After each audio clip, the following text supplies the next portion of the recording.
आप देख रहे हैं VOW उर्दू और मैं हूं साहिल जाफरी।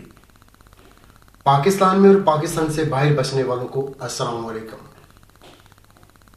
आज की ये स्पेशली वीडियो वो पाकिस्तानी जो यूरोप में आते हैं ये उनके लिए है। यूरोप में अक्सरियत जो हम पाकिस्तानी आते हैं, मैं भी उनमें शामिल हूं, उनके पास कोई स्किल नहीं होती, हुनर नहीं होता। अगर आप लोग यूरोप आते हैं तो आप ये 3-4 काम जरूर सीख कर आए, आप बादशाह बन जाएंगे। अगर आपके पास कोई स्किल नहीं होगी तो आपका सबसे ज्यादा फायदा यहां जो है वो पाकिस्तानी ठेकेदार उठाएंगे।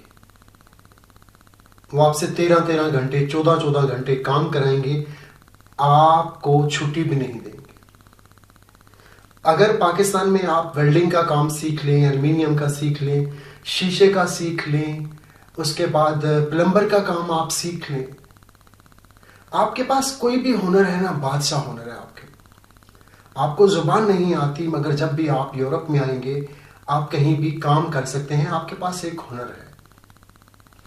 आपके पास हुनर नहीं है तो जब आप यूरोप आते हैं सबसे पहले आपको जुबान भी नहीं आती, तालीम नहीं होती, जुबान नहीं आती, तो आपका फायदा पाकिस्तानी ठेकेदार उठाते हैं, होटल मालकान उठाते हैं, जिनके रेस्टोरेंट हैं। यानी कि सारे लोग गलत हैं, इनमें बहुत अच्छे लोग भी हैं लेकिन बुरे लोग भी बहुत हैं।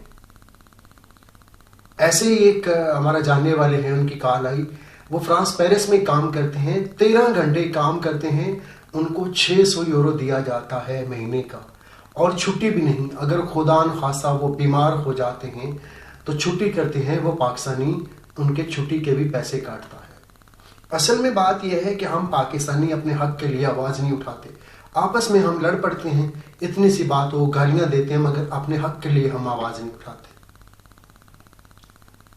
आप यूरोप में आते हैं, अक्सरियत पाकिस्तानियों की खास करके यूनान में खेती बाड़ी से है, जो खेती बाड़ी का काम करते हैं, जैतून का करते हैं, आलू प्याज का काम करते हैं, टमाटर का करते हैं, माल्टो का करते हैं, मगर उनका फायदा कौन उठाता है? वो तो पूरी जिंदगी खेती बाड़ी में रहेंगे क्योंकि आपके पास कोई हुनर नहीं है। चल यार, गुजारा होता है, होता रहे। खुदा का वास्ता है, अगर आप अपने बच्चों को यूरोप भेजते हैं तो अपने बच्चों को कोई स्किल सिखा के भेजें, आपका बच्चा बादशाह बन जाएगा।